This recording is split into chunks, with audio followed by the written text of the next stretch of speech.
So good morning, everyone. This is Samad here from VBind Education Technologies, Mumbai. And as you are well aware, VBind brings industry experts live into your classroom. And today we have Mr. Kaustubh Dhargalkar. He is an alumni of IIT, a mentor with IIM, a person who does not need an introduction. With decades of experience at his disposal, he is here to educate us on aspects of business design and of technological aspect in business as of now. So without any further delay, I invite Mr. Kaustubh to take over. Sir, a quick update on the colleges aligned with us.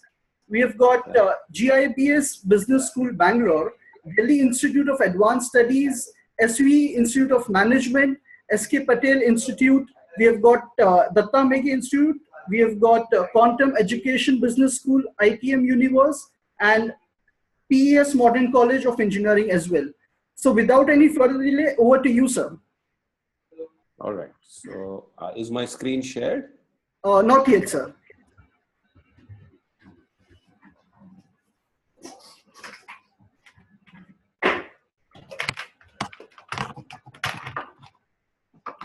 Okay. Is it now?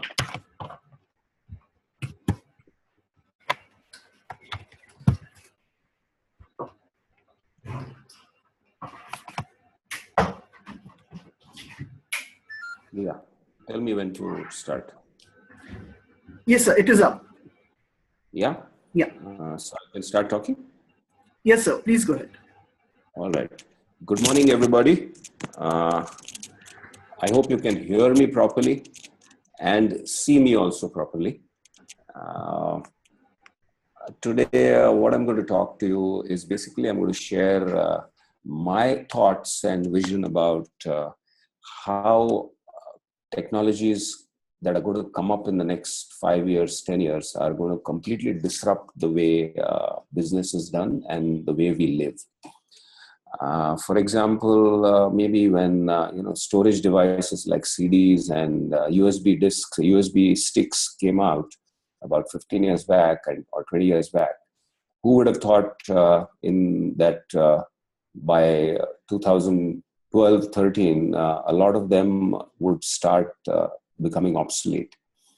In another 2-3 years, I think we will have to ask what a USB stick looked like. 10 years back, who would have thought SMS would be killed? Today, we have instant messaging services like WhatsApp, which have virtually made SMSs extinct, I mean, unusable, or people don't use SMSs right now. A couple of years back, or maybe a year and a half back, one day my wife got a WhatsApp message from our maidservant who worked in our house. And she had sent a photograph of a newly born baby, followed with a message saying that, this is my new grandchild. My daughter has given birth. In her broken English, she communicated this. So I won't come for work for the next 15 days. I mean, who would have thought that would happen in our country, where close to 70% people barely have a decent income. 50% are below poverty line, possibly. Who would have really thought that they would have mobile phones? And if at all they had mobile phones, who would have thought they would adapt to these kinds of technologies? So with that background, I'm going to kind of share with you 6-7 technologies that are going to, according to me, are going to disrupt the way we look at business and the way we live. So first, I'm going to talk about something called femto photography, a high-speed camera capture technique. And I'm going to play a video for that so that it'll make it clear. Now, yeah. Tell me if you can see this video, all right?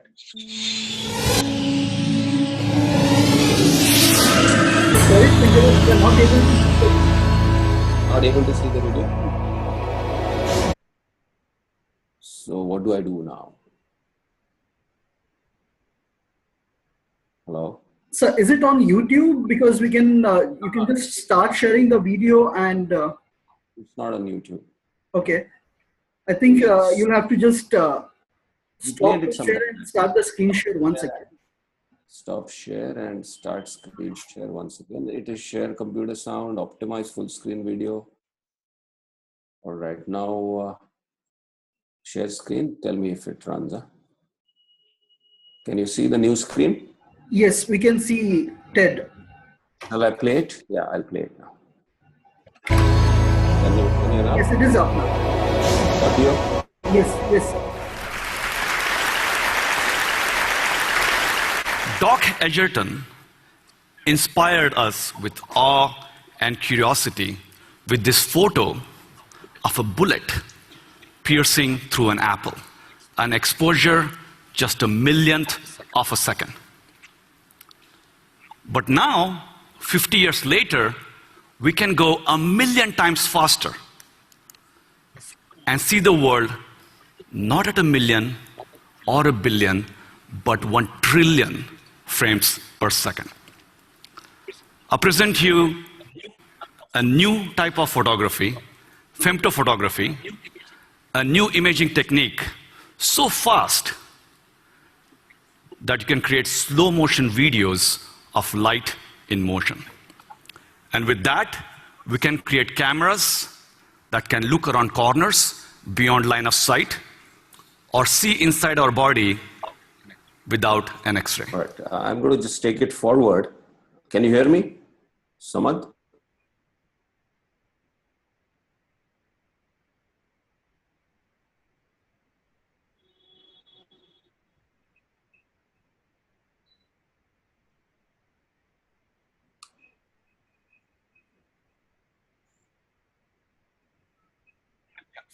So Superman can fly, some other heroes can become invisible, but what about a new power for a future superhero? To see around corners. The idea is that we're going to shine some light on the door, it's going to bounce, go inside the room, some of that are going to reflect back on the door and then back to the camera. And we're going to exploit this multiple bounces of light. And it's not science fiction, we have actually built it. On the left, you see our femto camera. There's a mannequin hidden behind a wall, and we're going to bounce light off the door. So after our paper was published in Nature Communication, it was highlighted by nature.com, and they created this animation.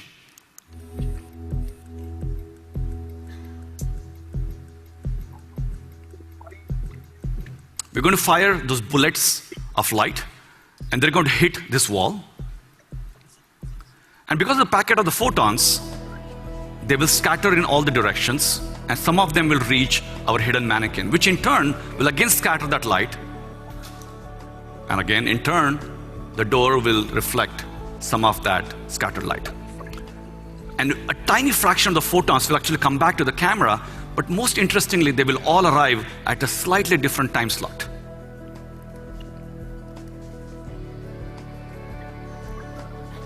And because we have a camera that can run so fast, our femto camera, it has some unique abilities. It has very good time resolution, and it can look at the world at the speed of light. And this way we know the distances, of course, to the door, but also to the hidden objects, but we don't know which point corresponds to which distance. By shining one laser, we can record one raw photo, which you look on the screen doesn't really make any sense. But then we're going to take a lot of such pictures, dozens of such pictures, put them together, and try to analyze the multiple bounces of light. And from that, can we see the hidden object? Can we see it in full 3D? So this is our reconstruction.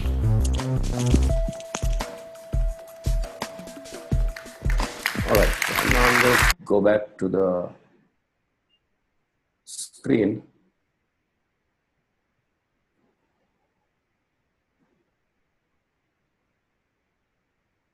Samad, can you hear me? Yes, sir. Was everybody able to see the video? Yes, yes, we can. Okay, And guys. now we can see the screen high-speed image capture. Yeah. So do you want to take some reactions from them, or should I just go ahead talking? Yeah, you may please go ahead. Yeah, no reactions. Maybe a few reactions from them, whether they've understood this or not, would be better, I feel. Okay. So I think at the end, if we can do this, because right now, if you want, I can just ask unmute, because all the colleges are on mute, unmute now. Okay. So I'll just ask the response from each and every colleges right now. Yeah, because that would make me understand what tone I Sure, should sir. start talking. Yeah. Can we have a representative from FMS Udaipur come near the screen and explain to sir what have you understood?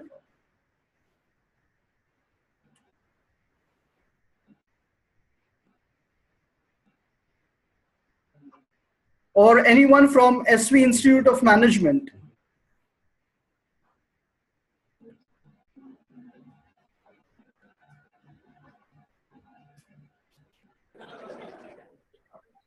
So, but yeah, because you have explained something about a camera, and that was a video on TED.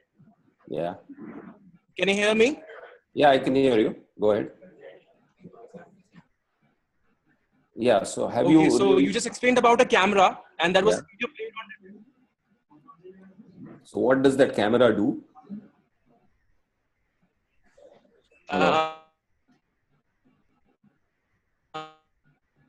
Can't hear. Can't hear.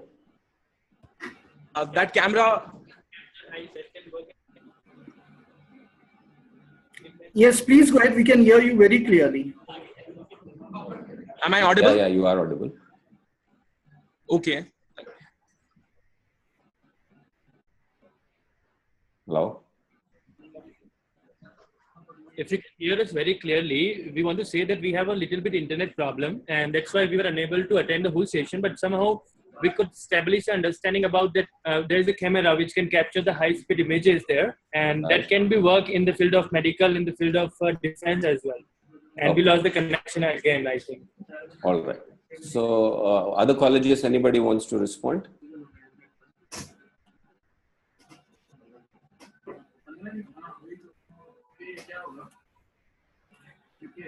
Can we have someone from SV Institute of Management come near the screen and explain what Kaustubh is asking?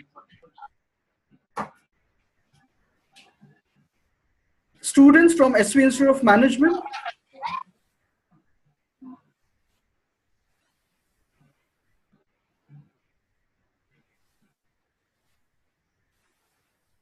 Or any other college, can you please come near the screen? Since this is supposed to be an interactive, I would urge the students to first, take down notes if you want, so that you can have something to go back to. At the same time, when you are interacting, introduce yourself, and so from so and so, one to the School of Business, and then ask your question. If possible, write your question once and then speak. Your question is framed properly. Okay? I think there's a problem of connectivity, right? Yes. Should I just go ahead? I think. Yes. At the end, I think we can ask the students to use the chat feature. All right. So tell me when to start. You can unmute them and then I'll start. So I'm muting all the colleges again. All right. Yeah. Okay. Should I go ahead? Just a moment, sir. Yes, sir. All the colleges are on mute as of now. Okay. Now, whatever you saw on screen, can they hear me now? Yes. Hello? Okay, I'll go ahead. Whatever you saw in those in that video, basically what it does is it's such a high-speed image capture technology that it can actually shoot light moving in slow motion, which is something that has never been seen before. In that video also you saw that with that reflection of the light beams, it can see corners. So there are huge applications for this in driverless cars, moving around corners. If there's an earthquake and that people stuck under debris, today. You can't see them with this kind of photography technique. You can actually see survivors which are hidden under debris. You can look inside the body where normal catheters, that is the endoscopes that you use today, which enter the body and can see things. And there are certain points where the blood vessels curve, where the catheters can't go. This kind of camera can actually see around corners, around twists and turns within the body. So healthcare and diagnostics is going to change with time. When healthcare and diagnostics change for the better, obviously people are going to live longer. If people are going to live longer, then what is going to happen to the working age or the retiring age of people? If retirement ages of people are going to change, how is it going to affect pension funds and companies which deal in those kinds of instruments? Probably 3 generations from now, our average ages will probably be something like 120 to 130 years. At that time, today 60 or 58 or 62, that is, which is the retirement age, is probably going to be middle age at that time. And you got to just imagine how the entire working force dynamics will change. All kinds of insurance industry, how is that going to change? One has to just imagine with these advances in healthcare because of such technologies. You can, if you noticed him when he spoke, when Ramesh Raskar spoke on that TED video, he said you can actually see light in motion. You can see how light moves and things like that. You can also, if it can capture things which happen at that speed, you can also see how molecules and chemical bonds get formed. If you can see how molecules get formed, then you can actually see how different materials get formed in nature. And if you can see how materials get formed in nature, that can be replicated in synthetic materials as well. So it's going to hugely affect material science. When material science gets affected, your construction material will change. Lightweight material with much stronger bonding and much higher structural strength will emerge, which will completely change the way construction happens. Another thing, if you can see light in action, then you can actually see vegetables and fruits ripening slowly in slow motion actually. So if you can see that, you can actually predict the expiry dates of various food products. You can actually predict when a fruit or a vegetable is going to get spoiled. And what I imagine is if you have small devices which can check this, when you go to buy vegetables or fruits on the roadside, maybe if you direct this kind of device towards those fruits, you can actually predict in how much time that fruit is going to go bad, or within how much time that vegetable is going to go bad. And you can actually say that maybe this fruit will get after maybe 30 hours and 21 minutes and 2 seconds, or 40 hours and 3 minutes and 5 minutes. All that predictive algorithms are going to come in place. And with this kind of stuff, you could maybe bargain with your fruit vendor, saying that, oh, this fruit is going to get bad within the next 7 hours, 2 minutes and 3 seconds, whereas the other fruit is going to get bad in maybe 21 hours and 2 minutes and 5 seconds. So you might pay higher for the second fruit and you would want to bargain more for the first fruit. So you guys need to really imagine those kinds of scenarios that can emerge with this kind of a technology. I'm kind of working on one product or one application. This technology is, today, these days, a lot of our rural art, folk art is dying because the next generation does not want to follow that profession for reasons that the profession is unviable. Say, for example, what you see is in front of you is an image of a potter. There are these potters, lots of them in rural India who do really exquisite pottery. And those products actually have a good demand in urban markets or overseas markets as exports. And people in urban markets and overseas markets are willing to pay pretty high prices for these kinds of art objects. But the paradox is that the artisan who actually makes them really is finding it difficult to survive. One of the reasons is that the middlemen make a lot of money in the process and the artisan doesn't make money. But the paradox is that there is a market which is willing to pay a high price for these kinds of objects, but the person who makes the objects is finding it an unviable profession. And because it is unviable, his next generation, his son or daughter, doesn't want to take that profession. So that's a very paradoxical situation to be in. I'll repeat again, there is a good market, but the producer is not able to survive viably. So the catch here is not just marketing or awareness.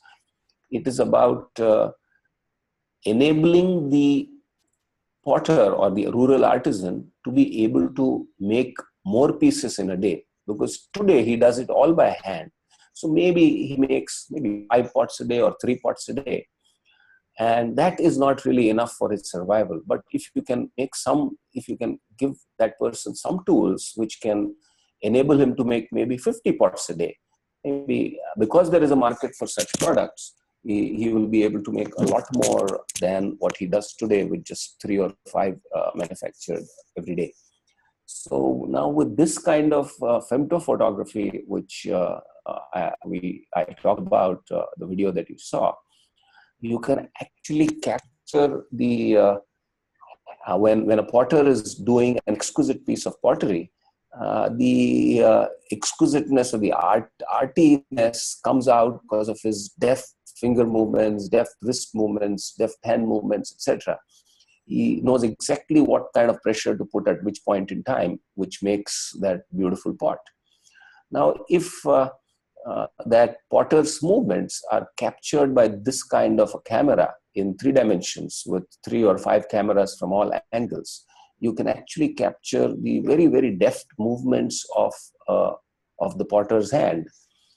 And if you can capture these in 3 dimensions, and you can also digitize these movements using digital signal processing technology.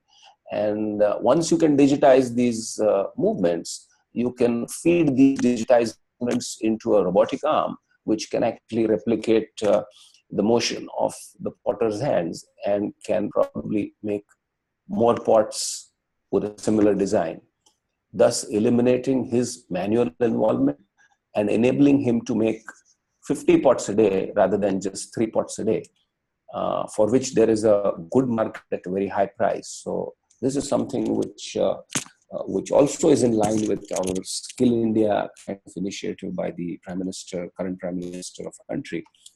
That's some application which I feel is going to really, really change the way we look at rural artisanship. And that's something which needs to be really researched.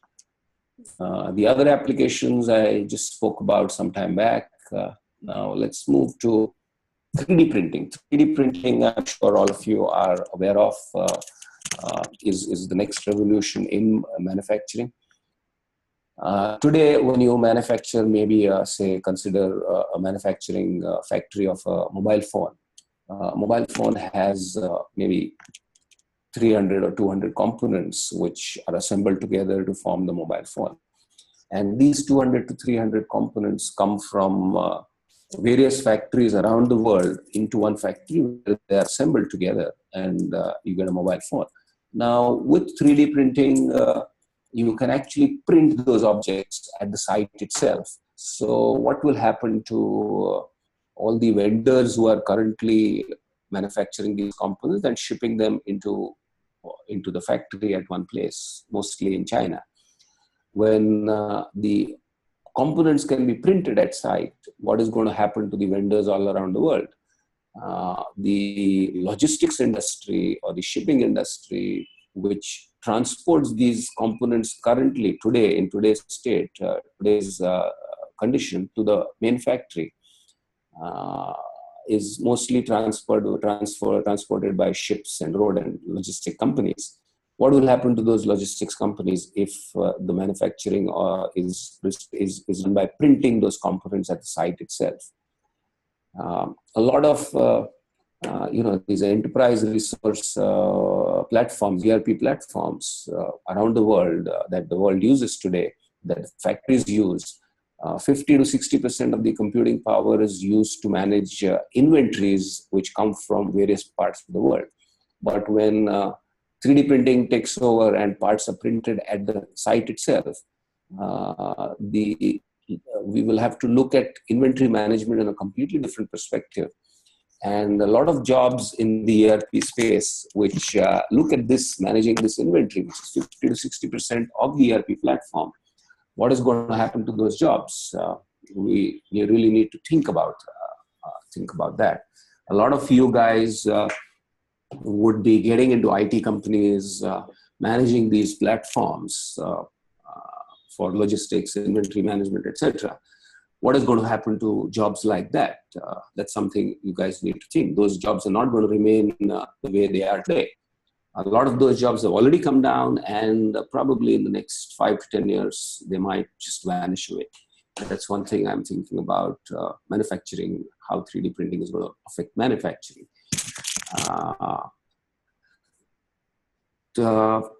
A few years back, maybe 15, 20 years back, there used to be these desktop publishing shops all around the city, maybe at corners of streets. There used to be people with 4 computers sitting there, and if I wanted to make a logo, I would go to one of those shops and sketch out the logo in front of him very roughly, and then sit with that person on the screen. That person would use Corel Draw or Corel Paint to create that logo, and it would take about half an hour to 1 hour of trial and error. And then after an hour, the logo would be finalized, and he or she would give me a printout or a CDR file, which I could use in my printing, in my letterhead printing or visiting card printing, etc. That's how it used to operate with 2D printing some years back. Something similar is going to happen with 3D printing also. Suppose you want to make an object, say you want to make a lampshade or a paperweight, and you don't want to buy something ready-made. You can actually sketch it out and go to such places which are going to spring up, the 3D printing studios, which are going to spring up in the next 5 years all around various cities. You can actually go with a sketched drawing and sit with that person there in the 3D printing studio who creates a 3D AutoCAD rendering of the same, your sketch. And you sit with him and you tell him what you like, what you don't like, and he actually makes all those changes on the screen. And voila, after about an hour, you're back with the object that you wanted, readily printed in various colors, etc., and you can take it home. So that's how I'm seeing 3D printing evolving over the next 5 to 10 years, maybe maximum a decade. Once that happens, the printing, 3D printing costs are also going to come down, because when people start, when there is mass adoption, obviously the prices will drop down. Another thing that I see happening is the mobile phone example that I gave you some time back has certain components, maybe 200-300 components, out of which almost 90% to 95% are standard components. Now these standard components, the drawings of these standard components are going to be available on the cloud in the open source space. And maybe 10 years later or 8 years later or 7 years later, all these drawings would be available in the cloud, and you could actually print out various components sitting at home and maybe assemble a mobile phone in your house itself. That's the way I feel that's going to pan out. Now let's look at some other industries which would be affected by 3D printing. We talked about manufacturing. Construction industry is in for a big change. In China, they have already constructed a building which is has been where bricks and the columns and beams have been 3D printed at the site itself. So, and it's a livable structure. It has been checked for loading factors and everything. One can put furniture, one can live in those structures. That already a two-storied structure has been built. So what will happen to conventional construction industries? Next, we talk about conventional agriculture. In fact, an edible chocolate has been 3D printed. So the only constraint on 3D printing is the choice of material, or is the advancement in the material that is used in 3D printing. There have been food tissue also which can be 3D printed. So conventional agriculture will not completely go away, obviously not, because we will have to grow crops, but extracts from those crops could be taken and integrated into materials which could be put into 3D printers, and a lot of food items could be actually 3D printed. The fourth point, art. Art is what we talked about. If you think of some paperweight or some lampshade, you can actually get it printed and start doing up your house in whatever way. And the other applications are left to your imagination. You guys need to imagine how it can be used. Let's move to the next point. Artificial intelligence. AI is artificial intelligence. Artificial intelligence is based on various self-learning algorithms that the computers manage by themselves, which helps computers generate intelligent reports, and also today helps computers take low-level decisions. Now, when artificial intelligence and bots will actually generate reports, a lot of people, a lot of jobs are going to become obsolete. Today, if you look at how industry operates, how a typical corporate operates, there is a rung of lower management, there is a rung of middle management, and then above that is the senior management, which takes decisions. The lower management finds information from the market, uploads all that information into some system. The middle management generates reports out of these systems and passes on that information and insights from that information to the senior management, based on which the senior management takes strategic decisions and execution decisions. Now, with artificial intelligence, the role of middle management is probably going to become redundant, because all that reporting, intelligent reporting, is going to be taken over by bots driven by artificial intelligence. So what's going to happen to middle management in the next 8 to 10 years? A lot of you are going to get into industry and are going to rise up the ranks in the next 7 to 8 years. You are going to become middle managers. If artificial intelligence takes over, are those jobs going to be really left there for you to occupy? Something that everybody needs to think about. And for that, we really need to reskill ourselves to remain relevant. Unfortunately, the education system that exists in our country does not keep us, you students, updated with the latest stuff that is happening around the world, or even in our country. So that's what I feel. Artificial intelligence is going to kind of be the death knell for middle management in the coming maybe decade or so, maybe even earlier. All right, let's move to the next point. Internet of Things. Everybody has heard about Internet of Things. Everybody these days talks about Internet of Things. But we got to visualize various business scenarios, how the concept of Internet of Things will turn out in real life. So I'm going to discuss a couple of use cases, that is, applications where the Internet of Things could be actually used. One is in healthcare. Suppose there are two people, person A and person B, who go to an insurance company for a new insurance policy to be bought. Both of them are of the same age, and imagine that both of them want an insurance policy for the same amount, say 1 crore insurance policy. So their premium that they pay also will be similar because their age is the same, and the insurance company also takes a health profile at entry level. So, and even suppose the health conditions of both the people are the same. Suppose both of them have diabetes, and the sugar level of both the persons on the day the test was done was the same. So all risk parameters being the same, the age being the same, the insurance company today sells the insurance policy for the same annual premium or half yearly premium. And now, suppose these two people, person A and person B, actually, if the situation is such that person A is very conscious about his or her health, maintains his or her diet very well, takes medicines on time, basically maintains his therapy properly. Person B is not that kind. Person B is very careless, eats anything that he or she wants, doesn't really comply with therapy properly, and hence his sugar levels keep on going up and down. That is, his diabetes is not under control.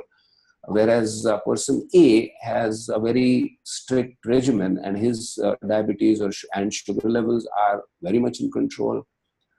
So I'm asking you, is it a fair model that the insurance company charges both the people the same premium? It's just not fair for person A who complies properly, whereas person B who does not comply properly. So ideally, person A and person B should be paying differential rates of premium.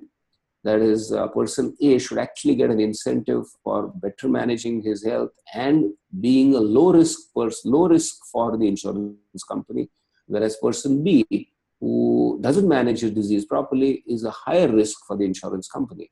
So ideally, person A should be charged the lower premium, and ideally, person B should be charged the higher premium. Now, this kind of a model will come into insurance, whereby with wearable technology, with wearable devices that you can wear on your body, this insurance company can actually track the health of both person A and person B in this case on a daily basis. Everything can be tracked: pulse rate, BP, body temperature, sugar levels, various parameters of health can be tracked. And that information can be uploaded on the cloud. And there could be an algorithm which actually calculates the premium on a variable basis. And person A gets a reduced premium, person B is charged higher. Actually, if you really see if this model comes into existence, then everybody wins in this process. Person A, who gets an incentive for maintaining his health properly, gains by his insurance premium getting reduced. By keeping the insurance variable, the insurance company also optimizes its risk profile, rather reduces its risk because it takes more from person B and less from person A, so it's kind of minimizing its risk. Person B, even though he pays a higher premium, actually becomes conscious about his health because he's penalized for not maintaining his health properly. And that's an incentive for him to comply to his health properly, leading to better health for person B as well. So it's clearly that everybody benefits in this process. And this is enabled by the Internet of Things, that is the wearable devices which are connected to the cloud at all times. That's one application that I very clearly see coming in healthcare and especially in insurance. Another application that I see is telematics. Telematics is where similar concept of Internet of Things is used in the transportation industry.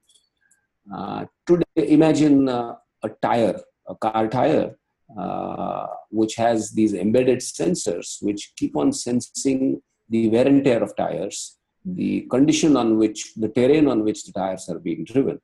So what can happen is, or rather today, when you go to buy a car tire, you may pay an upfront price. That is, you buy the tire outright. Maybe the prices of tires vary from maybe 3,000 to 20,000, depending on the kind of car you drive. So if you want to change all the 4 or 5 tires of your car, you end up spending anything between 15 to 60,000, 70,000 for the entire car. Now, if the car tires are equipped with embedded sensors which check how the car is being driven, is the driver braking too often, is the driver driving very rashly, is the car being driven on a smooth highway, or is the car being driven on a rough rural countryside. So the wear and tear of the cars is going to be different for all these conditions. Now with these sensors, all this information can be tracked and can be fed into the cloud, which is accessed by the tire company. So the tire company could change the business model by saying that we won't sell you the tire completely. You can pay us a small charge. Suppose the tire cost of the selling price of the tire today is 5,000 rupees. Maybe the tire company will say you pay us 2,000 rupees today, and for every mile that you use the tire, we could charge you a variable cost. That is, if you drive the car on a smooth highway, we will charge you maybe 5 rupees a kilometer. If you drive the car on a rough road, on a countryside rough road, we will charge you maybe 8 rupees a kilometer. So basically what I'm saying is going to happen is that the product which was sold, that is the tire which is sold as one product at one time in a one-time transaction, is going to convert into a hybrid product service kind of a model, which will be pay per unit of usage options. What happens in this, let us analyze. One is the consumer gets that product with a lower upfront payment. That is, instead of 5,000 rupees to buy one tire today, he has to shell out maybe just 1,000 rupees as an upfront payment, and the rest of the usage is charged per unit of the kilometers that he or she drives, and the way he or she drives, and the kind of road on which the tire is being driven. So the upfront cost being low is going to be desirable for the consumer. At the back end, for the tire company, they are going to get real-time information about all the defects in the cars, and which is going to help them for further R&D development of their product as well. And most importantly, the car company is going to be able to make money over the entire lifespan of the product. So it will end up making a lot more than 5,000 rupees from the same customer for the same tire. So it's going to be a win-win situation for everybody. And this is going to be enabled by the Internet of Things that's going to come. Moving on to the next kind of technology is that, since the last 2 months, the government of India has been talking with a lot of these mobile phone manufacturing companies like Samsung and Apple and LG and Micromax and Carbon to embed an app which is the Aadhaar app in their mobile phones that they sell now. Now the Aadhaar card, everybody knows, everybody uniform identification number for all Indians. That is already being done. So imagine if your Aadhaar card ID is embedded in your phone. Most smartphones today have the ability to recognize your fingerprints. And now a lot of phones are coming with cameras which can actually identify your retina pattern and the iris pattern, which are the two identification things that the Aadhaar card has been embedded with. Remember how your Aadhaar card was taken? You had to give all your fingerprints and you had to give your iris recognition in the camera, which is embedded in your Aadhaar number. So if that information is now embedded in your mobile phone, all identification procedures can become one-stop operations on the mobile phone itself. So today, when your bank wants to do a KYC operation, that is know your customer operation, it asks for a number of documents from you. It asks for proof, it asks for your ration card, it asks for your passport details and whatnot. Now, all those operations will just vanish away because identification can be done on the mobile phone itself, and it is encrypted and it is verified identification. Imagine when you go for take your passport, there is a time delay because there is police verification to be done and there's address verification to be done and all of that is to be done. Imagine a situation in the future where your Aadhaar card is linked to your mobile phone, your fingerprint is linked, and your iris pattern is linked. All that will happen instantly, thus saving a lot of time. Now, think about the implications on the job scenario. A lot of people working for banks in the IT space, a lot of operations are spent on KYC departments. All those departments are just going to vanish. A lot of backend is used for authorizing and identifying people. A lot of that is going to just vanish with this kind of technology coming. So just keep thinking about all these kinds of technologies and how they will evolve. Let's move on to the next one.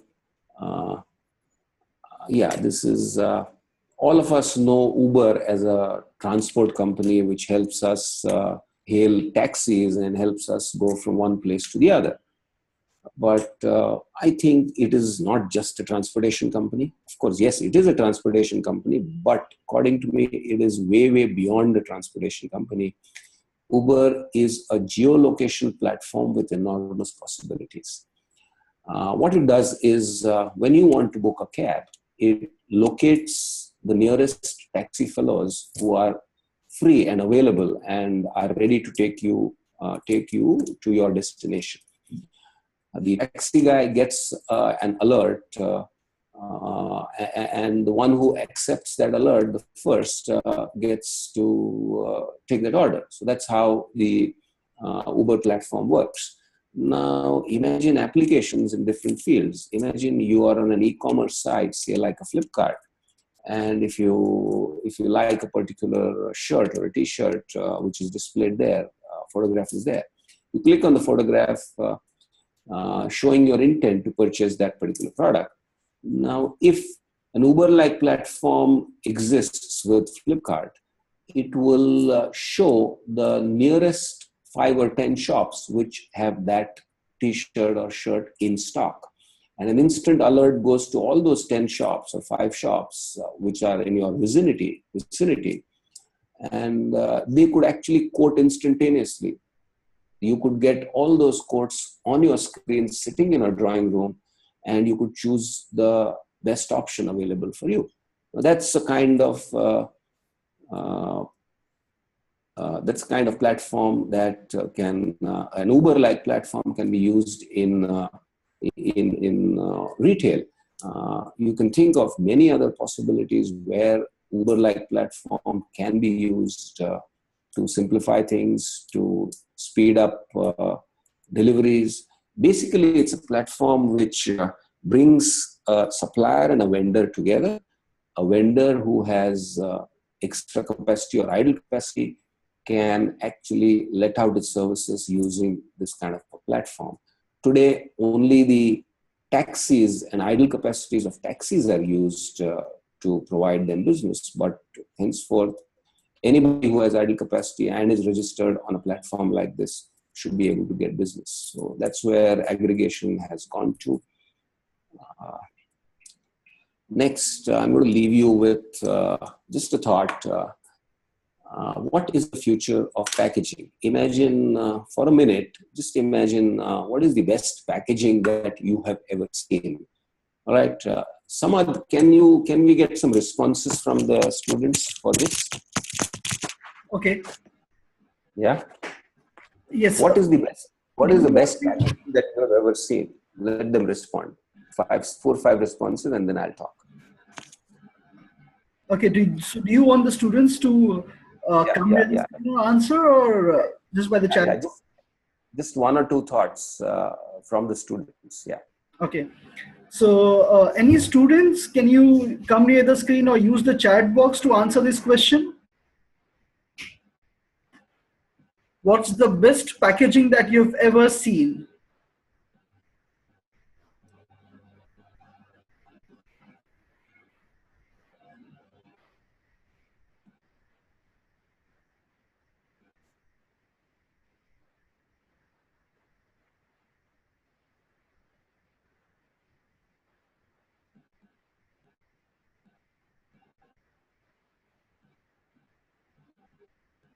Any responses?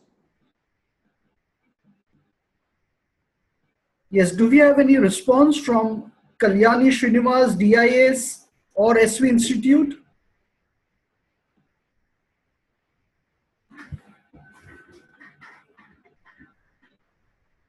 Yes, DY Patil, please go ahead. So they are using the chat box. Yeah, okay. How can I see? Oh, chat. Should I? What do I do? Should I Yeah, click on the I chat? think so. You'll have to stop the share to have a look at the chat box. Okay. The belowmost panel has got an option for chat box. Sir. Yeah, yeah, yeah. Let them respond. Yeah. Sure.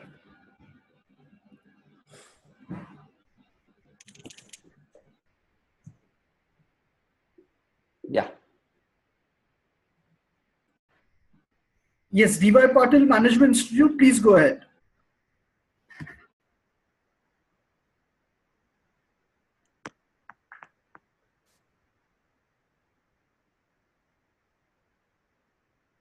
Or they can talk also. No problem.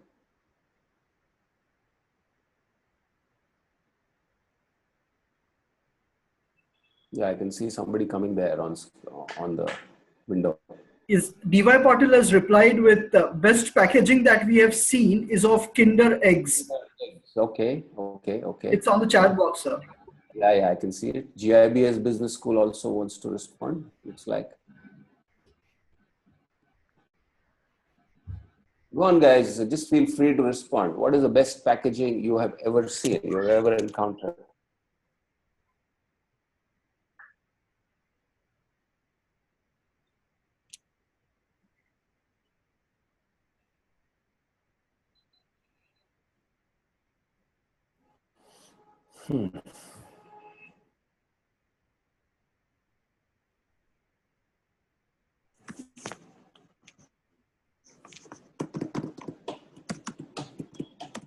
Somebody's typing? Yes, I suppose it is GIBS. Okay, okay.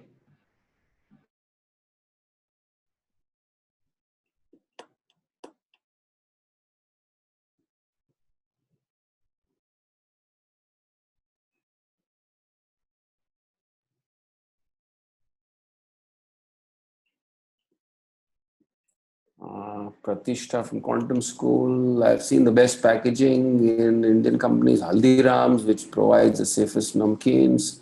Somebody is saying Tetra Packs available for perishables can sustain the product for a couple of days. All right. Any more responses? Otherwise, I will go ahead. Yeah. Yes, any more responses from the colleges? Okay, somebody's typing, I think.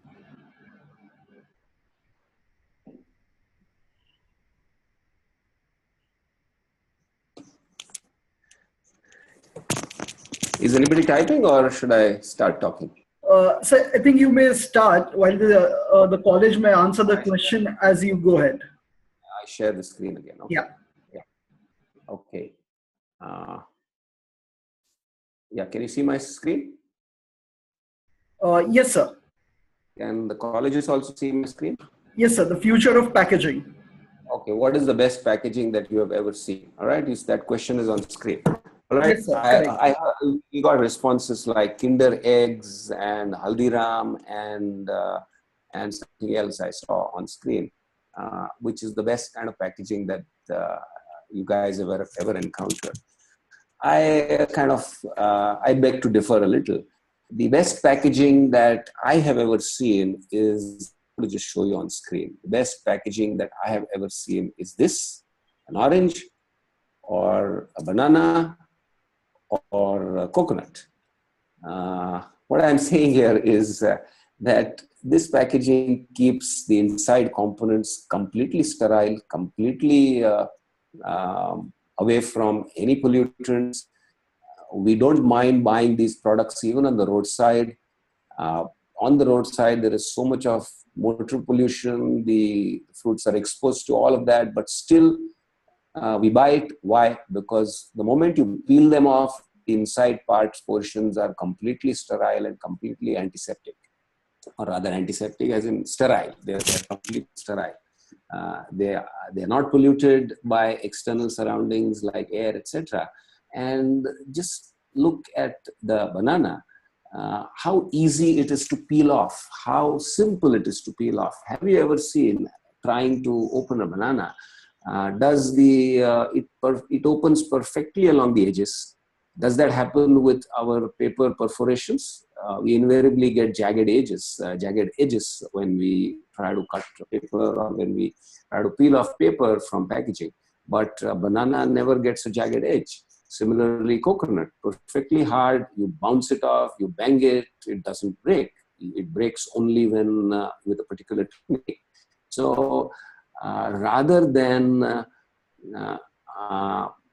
researching on plastics and Tetra Paks for the future of packaging, I think we should draw inspiration from these kinds of products which already exist, and we should try to replicate them artificially in our packaging of food products or any other material.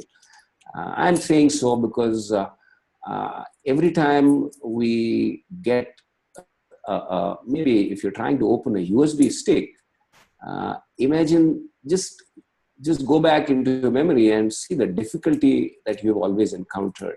Invariably, that hard plastic gets stuck in between our nails and the skin, bleeding happens and all of that. And look at the simplicity with which these fruits can be unpeeled.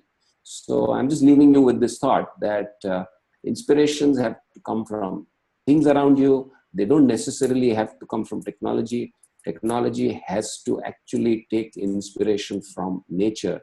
And there is so much to learn around us, which technology can enable. With that, I would like to have your question answer session. And I'm around for whatever time it takes to answer those questions. Yeah. Thank you for that wonderful thought, sir. So we'll throw open the forum for question and answers right now. Yeah. So I stopped sharing and go to chat. Yes, sir. All right. Okay.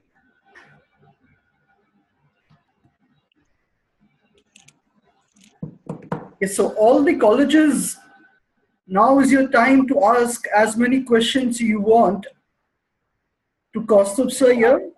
You can use the chat box. Hello, school. Am I audible to you? Yes, you are audible. Please go ahead. I'm student from GIJ Business School, and I do have a question regarding the femto graphic book. It's a very good concept you knowledge of with. So my question is, I can't hear properly. Am I audible, sir? Yeah, you're audible, but in parts, somewhere your Yes, you are audible. I would request you to go a bit slow or use the chat box instead. Yeah, you can talk and type in the chat box. Go ahead. So I have been through a YouTube video where they have shown a launching of a new car. Okay, that to analyze the warmth of any human body. Can't hear properly. Maybe you can type your question. Yes, I will. Okay, so I'm muting all the colleges. All the colleges, please use the chat box. So there is one question already from DY Patil Institute. It's on your screen. Yeah. I'll read out the question. Sure. There is Shraddha from DY Patil Management Institute who is asking, how do you foresee the change in governance with the advent of these recurring business models? Governance, as in, I suppose you mean by corporate governance or monitoring from the government. So I'm just assuming these two kinds of things. When you move from selling a product as a product to a hybrid model as in product to a service, your entire structure of doing the business is going to change. The way you envisage revenues is going to change. The way you share your revenues with your partners, that is vendors, etc., is going to change. Partners themselves are going to change. your constant feedback you're going to get from the customer, on which the customer will expect you to act immediately. So your feedback mechanisms and your R&D mechanisms have to change completely. Your marketing structures have to change. The cash flow management will have to change completely. So your systems of accounting also will need a big overhaul there. Existing financial management techniques will not function because the movement will be, the focus will be on cash flows and hence resulting profits. So your accounting systems need to change. The government regulations also will have to change, because the way things are today,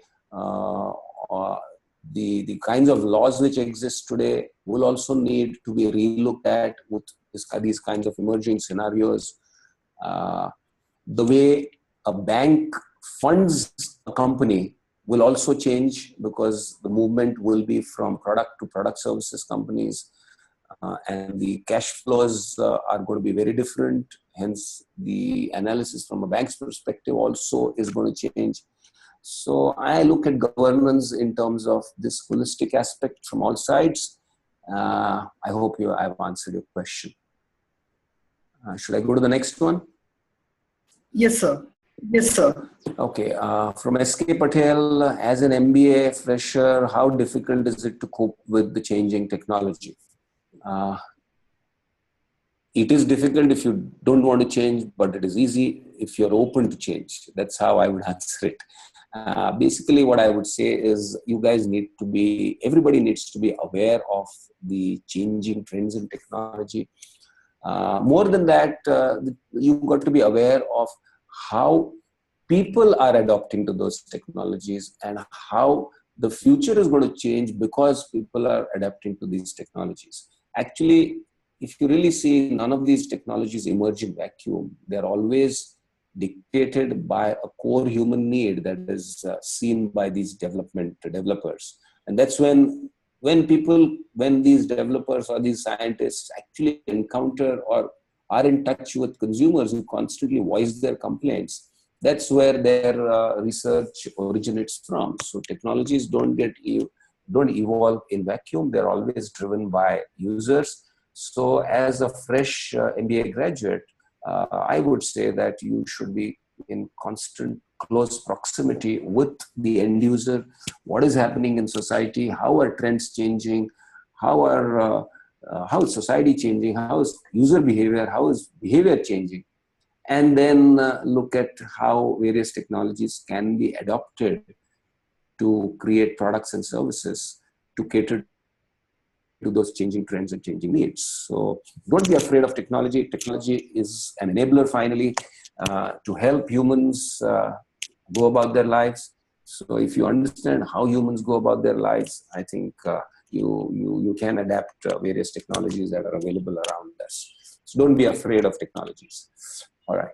The next one, Neha Mishra from Quantum. Kindly tell me the Internet of Things in which you gave example of a person who haven't cared himself, how HT is going to be penalized. I didn't quite understand this question. Could you please resend? It is about the Internet of Things and the example which I gave, but I can't understand what you have kind of written. Maybe there are some typos. Maybe you could send in again. Till then, I will go to the next question. From GIBS, someone is asking about the femto photography concept. Can we use the same cameras in production plants to get the desired precision in the production of products, as it can show the movements in fast-moving machineries to reduce the bottlenecks? Well, I think this is already done, when automatic efficient machines are in operation, they are already taken care of, and movements over there are not so fast that they can't be captured with normal cameras. Femto photography at such points would probably be an overkill. So that's what I feel. It can be managed with normal cameras as well, slightly high-speed cameras. You don't need femto photography for that. Next question, Gaurav from Quantum Business School. My question is how femto camera is helpful in avoiding car accidents. Femto camera again is an overkill for smart cars. When you drive, when there are driverless cars, there are going to be situations where turning at blind spots is going to be crucial. And the kind of example that you saw on video where you could see around corners, that's how this kind of technique is going to help in smart cars, driverless cars, even people driving cars, you'll be able to see around corners. That's how it's going to be used. That's how it's going to be useful. GS Vignesh from GIBS wanted to know about femto. How will these complicated instruments transition out of the lab? All right. Everything starts in the lab. Everything is very expensive in the beginning. But if you notice that costs drop when adoption happens at a mass scale. A mobile phone in the 80s or 90s was phenomenally expensive for that time. Today, even the lowest rung in our society, the maid servants have a mobile phone. So, society has a way of adapting to these new technologies, and when adoption happens at a mass scale, automatically the prices drop. So, I see definitely that the prices of all these kinds of complicated instruments and technologies will drop over the future when adoption happens at a mass scale. This is Neetu from Quantum School of Business. Kindly tell me how 3D printing is affecting logistics companies. Yeah, as I explained some time back, today there are these various vendors from around the world which bring in all these components at one factory or two factories, and then they are assembled. Now, and all this transportation happens because of logistics companies. Who transports these things? The logistics companies, right? The shipping companies, etc. But when 3D printing comes in a big way, a lot of these components are going to be printed at the factory site itself. Logistics companies will not have much to transport. So I feel logistics companies will also run short of business in that kind of a scenario. A lot of these logistics companies are transporting materials from various vendors across the globe to factories. What will happen when factories themselves start printing these small components at the factory itself? That's where I see logistics companies getting a problem there, getting in a problem there. Next question, same one, Neha from Quantum. I'm asking that how the second person related to the Internet of Things, if possible, will with some, no, okay. I am asking about how the second person related to Internet of Things, if possible, explain with some other example. No, I didn't quite get that question. Could you please reframe or repeat? About second person. Okay, till that time, there's one more question. Ankit from DY Patil. How students of this age can cope up with innovations happening all around the world, as the kind of education that we pursue here in India doesn't teach us how to think. It also does not have a mechanism for us to have us in touch with the elite personalities. I think that's something which one really has to crack. I mean, you got to be really aware of what is happening around. Read up as much as possible. The TED video platforms are a great way to learn about various things that are happening in the world, not just about technology, but about a lot of other things, social trends happening around in the world. Read blogs like Wired.com or Mashable or TechCrunch to keep abreast with various technologies that are coming up in the world. Google Scholar is a good way to keep in touch with what's happening around in the world, the contemporary stuff. The only way to kind of overcome our lack of awareness is to try and be more aware by reading, by surfing the net. And you have so many apps today which keep giving you alerts about some new things that come up. So subscribe to such apps, and I think that's the way to go around. That's the way to go ahead. Next question, Dushyant from the Tamege Institute. Is telematics technology a secure way of transmitting confidential information like nuclear weapon information? Telematic technology is not about transmitting information. It is about using the transmitting information for taking decisions. Nuclear weapon information, etc., is highly encrypted, difficult to decode, but still there are hackers who can do it, and that's a completely different space than what we are talking about. Vivek Lama from Quantum, you mentioned, but that question is half. Okay, he's completed later. You mentioned that femto camera can capture the molecule formation. It can capture supernatural things. If so, what will be the minimum selling price in Indian market? Well, today it costs very high. Once it becomes more available by mass adoption, the prices will definitely drop. And honestly, I don't know the minimum selling price in an Indian market. It's a lab concept as of now.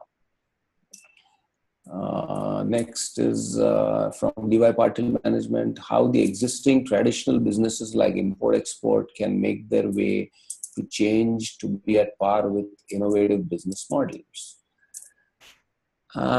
First of all, I think you need to look at what kinds of imports and what kinds of exports will come up in the next few years because of these technologies.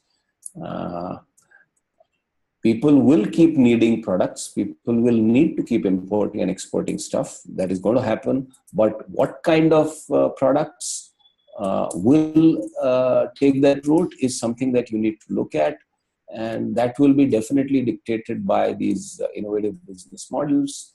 As I said some time back, logistics companies which transport materials, finished components from one place to the other will definitely get affected because of 3D printing technology.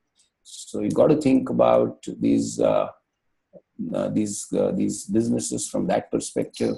So start thinking about what kinds of imports and exports will happen in the next 5 years, and that will help you cope. That will help traditional import-export businesses to cope with the new things that are happening. Yeah. All right. There was a question which I had not understood earlier. So does that person want to resend that question again? I think it was Neha. Yeah.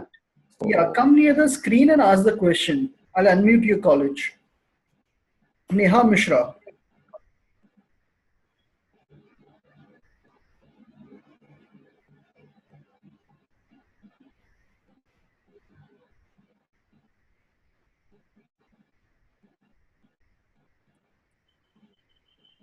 Hello, do we have Neha here?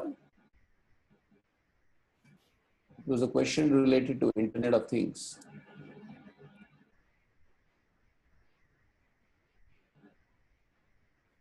There is one more question with regards to Internet of Things, requesting for an example. Kindly tell me with another example. Let's take a very simple example, okay, not a complicated thing. What is Internet of Things? Suppose I am taking a lecture with you right now. I'm talking to you, I'm taking a session with you, and I have a bottle of water kept with me. And as I'm talking, I'm feeling thirsty, all right? And the water in the bottle is getting empty. And I'm talking to you, so I'm not really noticing when the bottle is going to get empty.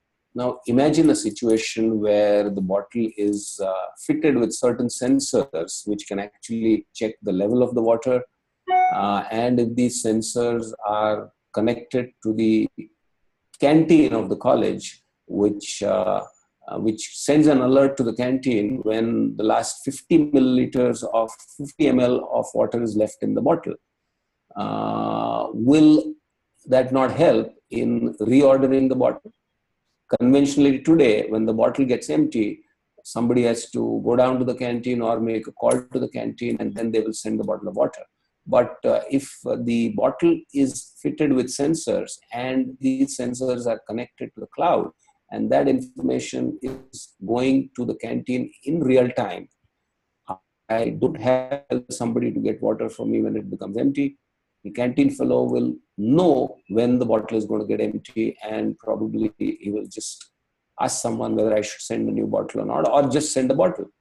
So that's the Internet of Things, a very crude example, because everything and anything around will be connected to each other through various sensors. That is, in this case, I said the bottle will have various sensors, and these sensors will be internet enabled, Wi-Fi enabled, which are capable to send these signals to the people, relevant people. So that's a very crude example of the Internet of Things. I hope I'm clear with that. So I think we have Neha here to answer the ask the question. Go ahead. Yes, Neha, please go ahead. Good afternoon, sir. This is Neha from Quantum School of Business. Good afternoon. I was just earlier you said that two of the person, I think I have not understood that example very well, but I'm just here now. You were saying that the Internet of Things will just scan the position of the person, what the first one was taking the health of, care of his health, and the second one was not taking the care of health. The Internet of Things will just scan the position and ensure the insurance company about the position of both the... Not the position, it's the health of that company. Because see, you have these smart watches today, Fitbit and all those devices which can actually track your health parameters. Yeah. So it's not about position, it's about the condition of that person's health. And if the condition... The premium and all average. Am I right? I can't hear you now. The last part I didn't hear. Hello? Yeah. So that they can calculate the premiums and all. Yes. If the person's if the person's health is not doing well, then it's a higher risk for the insurance company. So that person should be charged a little higher, whereas the person who is maintaining his health well should be actually given some incentive, some discount. That's what I mean by variable insurance premium. Okay, thank you so much, sir. All right. Yeah. Thank you, Neha. So we have got one more question from D.Y. Patil, and we have already taken a lot of time from Kaustubh sir. So let this be the last question. No problem. I have no problem about time, no issues. Any advice this is from D.Y. Patil of management. Any advice of what should be the approach of our student towards technology and business so that they can compete with the startup environment these days? Some time back I said that we need to really make our students a lot more aware of what is happening in the world, what is happening in India around, what are the trends in society, what are the trends in technology, and we should equip the students to be able to relate these trends with the social trends, with the trends in technology, and imagine newer applications of the existing technologies or the emerging technologies. So we have to equip our students to find new applications of these kinds of technologies. It's not about inventing the technologies at all, because that's not the job of MBA students, managers. The managers are there to find new applications of these technologies. So you've got to understand what that technology does without really having to understand how the technology works, but rather what the technology does is important. And we should have sessions where we sensitize our students to these technologies and make them think on their own to find new applications, because that's what actually the startup environment does these days. They find newer and newer products and newer services to satisfy old needs. Needs are not changing. If there is a e-commerce website which sends you groceries, is it sending you something different? Is it sending you some new fruit and new vegetables? It is sending you the same fruits, vegetables, grains, pulses. but it is doing in a different way by through the net, and it is increasing your convenience in your daily life.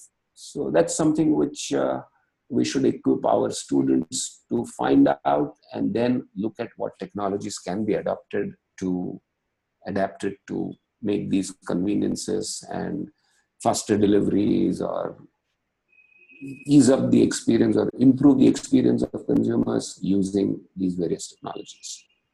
Yeah.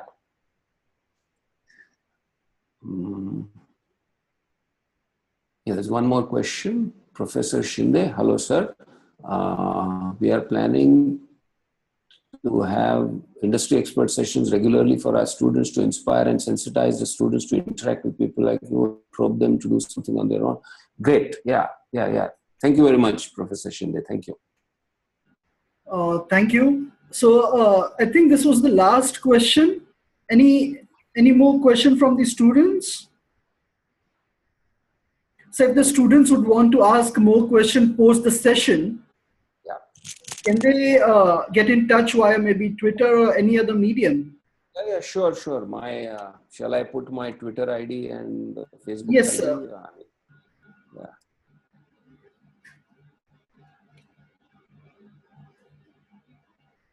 That's on Facebook. HRD on Twitter.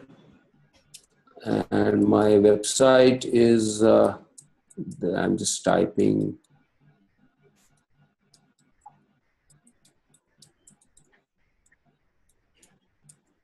potentials and possibilities.com. Yeah, you can get in touch with me. Email. You want my email also? Yes, I think all the students, if they have any questions, they can use the email also. Facebook, Twitter would be great. Okay. So all the students, please check the chat box. Kaustubh sir has shared his FB as well as the Twitter handle and the website as well, where you will find various articles.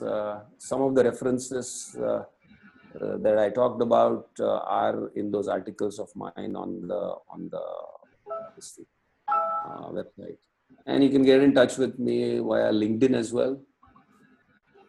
Same name as FB.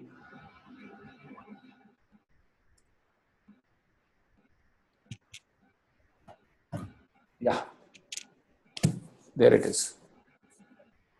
Okay, so I guess all the students have noted this down. Besides, we will be also emailing contact details for Kaustubh sir in the follow-up newsletter email. So I think, sir, that is all from the students and that is all from the professors and we really appreciate your sharing your knowledge and time with the students. Great, thank you. It was a pleasure. So students, can we have a huge round of applause for Kaustubh sir?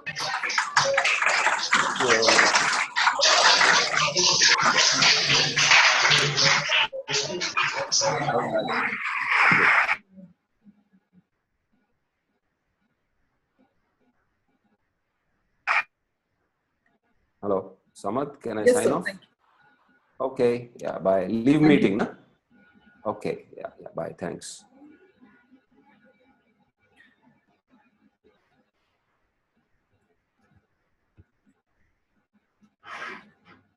All the students and professors, I would request you to just hold on to your seats for a couple of more minutes. And so I'm sure every one of you has already registered yourself on the VBind website. And if not, you would want to go to the VBind website, sign up as a student, and you can avail your free certificate as well. And besides, we are also running a Blogstar competition for students across India who would want to get into content and who would want to test their skills and abilities in content writing. So thank you once again for being such a wonderful audience. Have a nice day.